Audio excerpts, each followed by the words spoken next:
Prosecutors have now indicted the man who repeatedly, but without substantiation, accused the Biden family of corruption. A copy of the indictment, reviewed by NBC News, reveals a host of charges against Gal Luft for operating as an unregistered foreign agent, working to advance the interests of China in the United States. I want to bring in NBC News investigation correspondent Tom Winter. What more can you tell us about this? This guy considered himself some sort of whistleblower.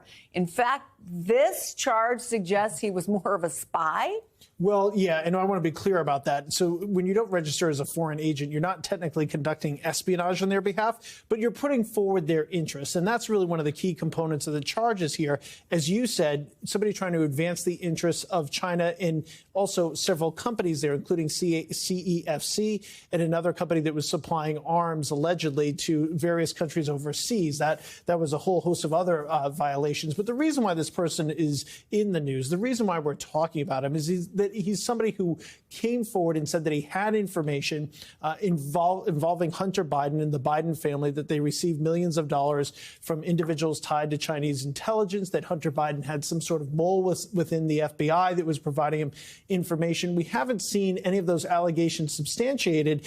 The House Oversight Committee, particularly Congressman Comer, said, look, this is somebody he thought had serious allegations against the Bidens, and he came forward in March 2019 to tell FBI agents and federal agents about these alleged crimes that Luft says that he was aware of. Well, we know that that meeting's true, but we also know at that meeting he allegedly, according to the indictment, which was unsealed yesterday but filed last year, that in fact he lied at that meeting. According to the Justice Department, he lied about his involvement with a Chinese company. So they have immediate questions about his credibility. As an old boss of mine said, as soon as there is one definite fact that is wrong in your story, the whole story is in question.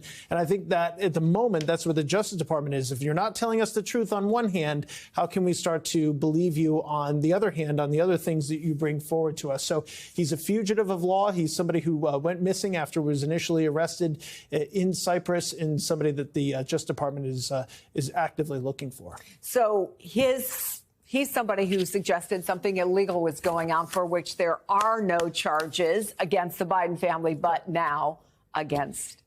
And to be clear, against him. And to be clear, the idea that the Bidens, specifically Hunter Biden and another family member, that they received money from CEFC for a business contract, we've established that. I could have told you that a year ago. We reported it. It's close to $5 million. So some of the things he has said are true, but they're also verifiable public information. Where this goes from here, whether or not there's an active investigation into the allegations he brought against the Bidens, well, that's something we continue to report out.